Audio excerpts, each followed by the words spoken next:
La France attend ça depuis 24 ans. Il y a eu des chefs-d'œuvre, il y a eu quelques ratés. Et des stats affolantes pour Alexis. Ça doit brûler dans les cuisses. Attention à la faute, oh là là, il s'est fait bouger. Il est capable de tout faire, sans bâton, sans gants, sans casque. Il est sur un nuage. Allez, jusqu'au bas, t'avances mon gars. Il écrit sa légende, course après course. C'est Pinturo. Il est devant la victoire. Il est indestructible. C'est un extraterrestre. C'est la folie.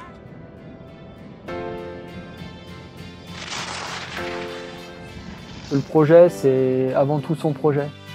C'est la vision d'un chef d'entreprise qui mène sa barque. Il s'est servi des erreurs qu'il avait faites pour arriver à construire un personnage qui colle à la réalité des objectifs qu'il s'est fixés, c'est-à-dire le gros club. C'est ce qui était un peu au début difficile, c'est qu'on le prenait pour un robot, un peu un homme robot qui était infaillible, qui avait pas forcément de sentiment des fois de doute ou de déception, et puis dans la joie finalement on disait bon il gagne mais ça semble normal. C'était un peu une carapace qui se mettait autour de lui, mais au final à l'intérieur c'est quelqu'un qui est très sensible. L'émotif c'est son moteur, dans le sens où il a besoin de l'envie et du plaisir pour avancer. C'est d'abord ses envies qui vont diriger ses choix et qui vont être vraiment maîtresses de la performance, quoi. C'est des choix qui sont réfléchis par rapport au calendrier, par rapport au nombre de courses, par rapport à ses objectifs de gros globes. Et du coup, nous, l'équipe autour, on va dire, on se met en osmose autour de lui et c'est une bulle qui est vraiment homogène au niveau des émotions. Après, dans les moments où ça se passe moins bien, là c'est plus l'inverse, c'est plus à nous d'amener un côté rassurant, positif, motivant pour lui dire écoute, on va y arriver quoi.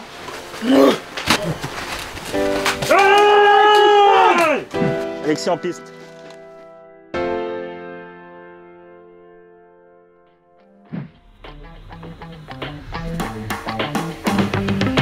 Le gros globe, ça fait vraiment partie des choses qui sont les plus dures à gagner. Dans les 3 disciplines, ou en tout cas au minimum dans 2, il faut faire partie des meilleurs.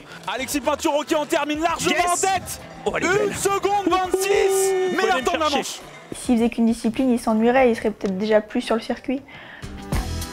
Le plaisir et la découverte finalement de nouvelles sensations à chaque fois quand on change de discipline, c'est un moteur dans sa carrière et je pense que c'est toutes ces petites choses-là qui font qu'il s'amuse toujours dans ce qu'il fait.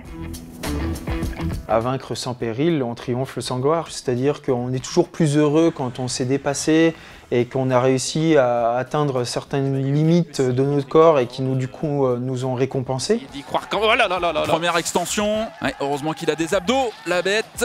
Qui juste à l'heure. Et après dans l'enchaînement, on évite en pied comme tu sais faire et on ressort des figures, on ressort de chaque porte. L'innovation, la recherche de la perfection, toujours essayer de faire mieux, de progresser. Déjà, ça a toujours fait partie de moi, mais c'est aussi ce qui me permet de toujours trouver une nouvelle motivation et d'aller encore plus loin. C'est ça, à force. Tu nous avais dit que c'était plus bas. Ouais, je sais. Ouais. Mais justement, j'aime bien. Là, c'est le réglage que j'aime bien. Ouais. Alexis, déjà, il est très professionnel. Il fait vraiment beaucoup attention aux détails. Il est un perfectionniste. Et ça nous pousse dans la bonne direction pour améliorer tout le temps. Je suis plutôt un athlète qui a moins besoin de skier plutôt que trop skier. Tranquille. C'est plus comme un joueur de tennis qui va faire plusieurs tournois et il fera du ski sur les tournois lui. Alexis toujours très calme au départ, tout se passe à l'intérieur. Et les gens ne se rendent pas forcément compte, mais les voyages c'est éreintant. Moi je l'ai bien vu en changeant et en venant m'installer en Autriche, ça m'a fait une grosse différence partout, mais aussi surtout dans les voyages. Ça m'a limité les temps de trajet.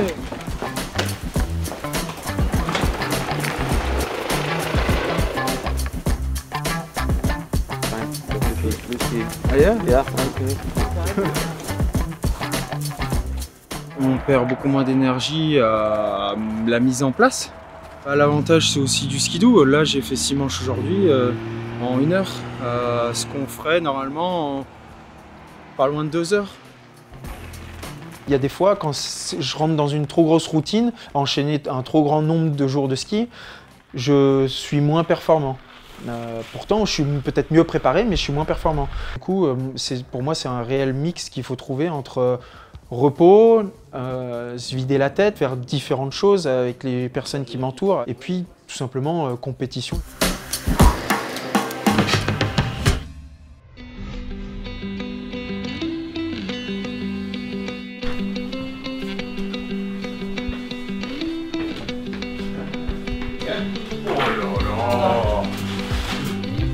Oh là là.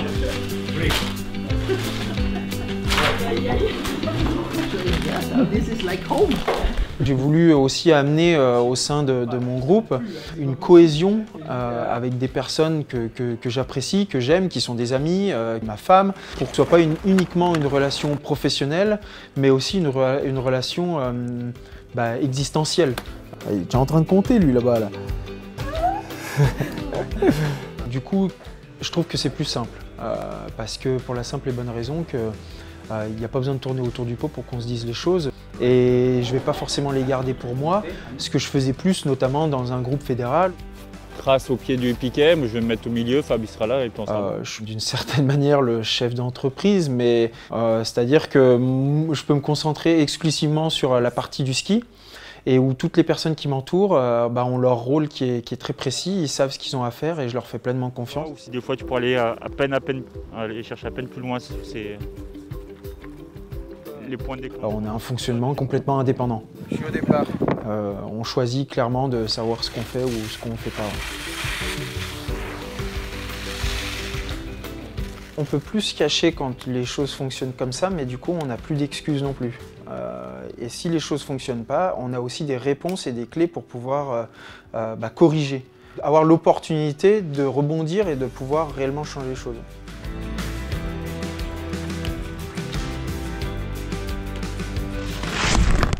Je suis un peu finalement un pionnier d'une certaine manière à avoir fait ça au sein de la fédération sur les 15-20 dernières années.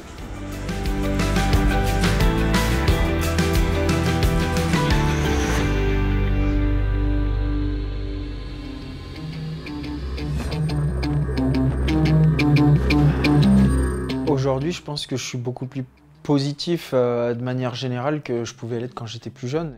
Quand j'étais petit, je devenais fou quand je perdais, quoi. Et donc du coup, au lieu de construire sur, par exemple, une belle 4e place ou une belle 2e place, on se déconstruit sur un résultat qui est prometteur. Pour autant, pour certains objectifs que je peux avoir, notamment le gros globe, il faut savoir faire le dos rond à certains moments. C'est-à-dire, il faut savoir claquer fort quand c'est très important. Et il faut savoir arriver à limiter la casse quand c'est aussi très important. 4e, c'est parti pour le Français en quête d'une 3e victoire consécutive ici à Zolden. Il faudra aller la chercher. Et donc clairement, j'étais très limite pour arriver à Zolden en termes de rythme. Sur le haut à Odermatt.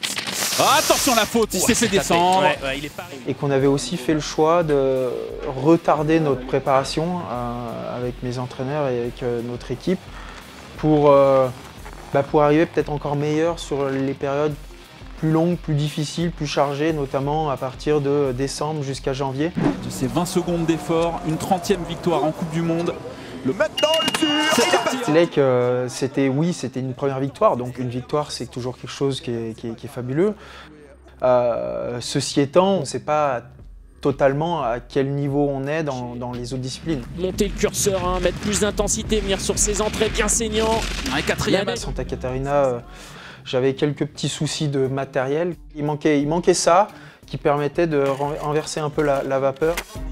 Finalement, c'est pas dans mes victoires, c'est pas dans les moments où tout fonctionne bien que les choses se mettent en place et qu'un athlète se construit. Et c'est plus finalement dans les moments où il va y avoir peut-être un petit accro. Tout ça mis ensemble vont nous permettre de trouver l'état psychologique qu'on doit avoir le plus possible au départ, quoi. Costaud, il l'a déjà fait dans le passé. Allez. Ça peut être sa première victoire ici. Quand il est en mode animal, qu'il n'a plus le temps de réfléchir et que c'est instinctivement qu'il doit produire son ski, là il est redoutable. Allez Alexis Pinturo, peut-être la gloire au bout.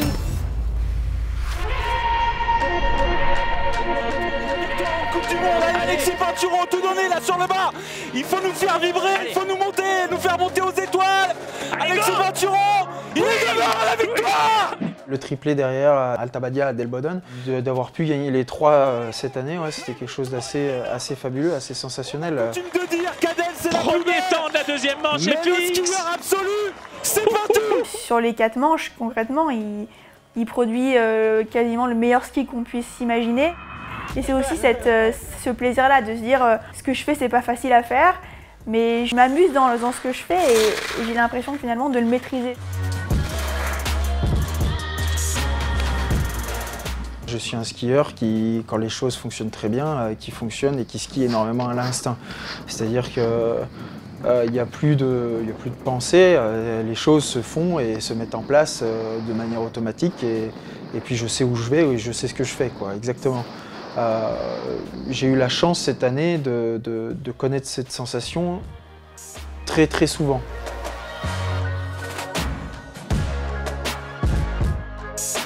Pourquoi quand je fais des bons résultats, j'essaye le plus vite possible de passer tout de suite à autre chose. Fêter, rester dans les émotions, ça nous laisse dans le passé et ça ne nous met pas dans l'instant présent. Et donc du coup, ça nous use beaucoup d'énergie et derrière, ça nous fatigue pour les courses qui suivent.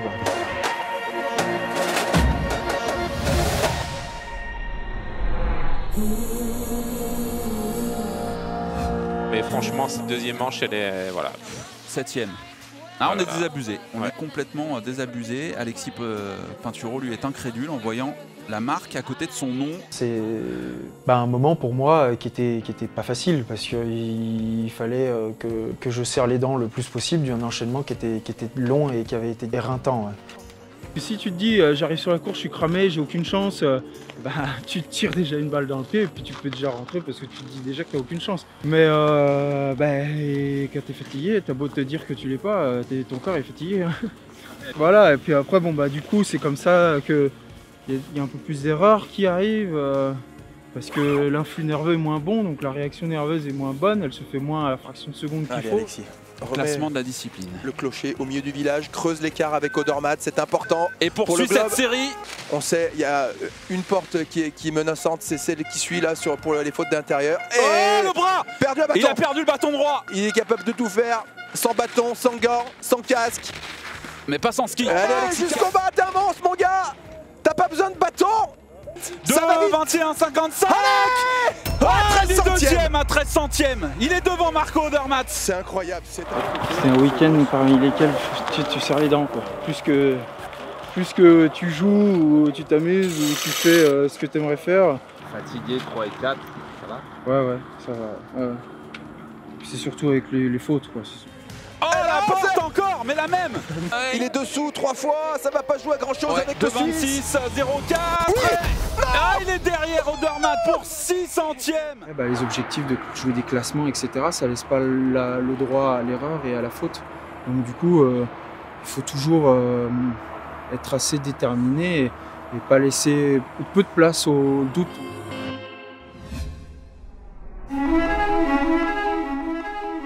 Elle est déterminante, elle est cruciale, elle est importantissime ce second passage. Allez, c'est parti pour le skieur de Courchevel. Il enfourche, non? Le rouge. Ah oui, il a enfourché. Et c'est terminé. La catastrophe. La catastrophe pour Alexis Pinturo. Après Kanchka, la situation n'était pas facile. On perdait le maillot rouge du géant et le général se resserrait dangereusement. Après, il a fallu tout simplement se remobiliser, trouver les bons mots, lui dire qu'au final, la pression était sur Marco et plus sur lui. Et puis tout bêtement, dédramatiser un peu la chose.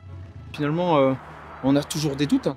Il faut essayer de rester serein le plus possible et être déterminé. Et puis par moments accepter, mais pour mieux passer outre, quoi, surtout. En gros, c'est se mettre un gros coup de pied au cul et se dire non, Coco, si t'es fatigué, tu serres les dents et puis tu te reposeras après.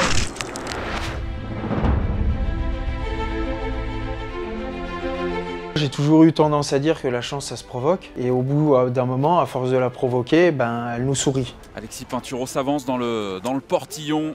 25 points de retard au classement de la discipline pour le skieur de Courchevel sur Marco Odermatt. 31 points d'avance au classement général sur le Suisse. c'est le jour des géants. Maintenant, il n'y avait pas 50 solutions, c'était juste qu'à la finale, il fallait skier à fond et puis surtout être concentré uniquement sur l'essentiel et sur moi-même. Le gros globe est à portée de bras. Ça serait le premier pour un Français depuis 24 ans. Et en ce jour de 30e anniversaire pour le skieur de Courchevel, on attend de lui qu'il nous montre le meilleur. La France attend ça depuis 24 ans. Voilà, bien travaillé dans ce mur, être juste. Aucune question à se poser. Non, prendre du plaisir tout simplement. Viser les étoiles pour s'offrir un paradis éternel aujourd'hui. Oui. Et il augmente son avance, c'est un récital. Il est là, Alexis. Il écrit sa légende, course après course, le Français de 30 ans. Allez, il a 30 ans attention, aujourd'hui. La petite erreur là qui peut coûter la victoire, attention. Et comme le cristal qui te courtisait depuis si longtemps, il est indestructible. La victoire d'Alexis Pinturo. Oh là là. La 34e victoire. Oh, la les frissons. La 18e en géant. Le globe du géant JP. Le globe du classement général. C'est coup triple pour Alexis avec une pression de dingue. Félicité par Mathieu. Il n'y a qu'une vérité dans le sport. Le vainqueur a toujours raison. Alexis Pinturo est un immense champion. Il est plus que fort. Le jour de son anniversaire, il a tout réussi. Gagner la course, gagner le général et gagner le globe de géant. C'est parfait. C'est un récital tout simplement. Quelle chance on a, on est privilégié JP. Ah bah c'est l'un des plus beaux moments de sa carrière, de notre carrière de commentateur. C'est unique. C'est trop beau.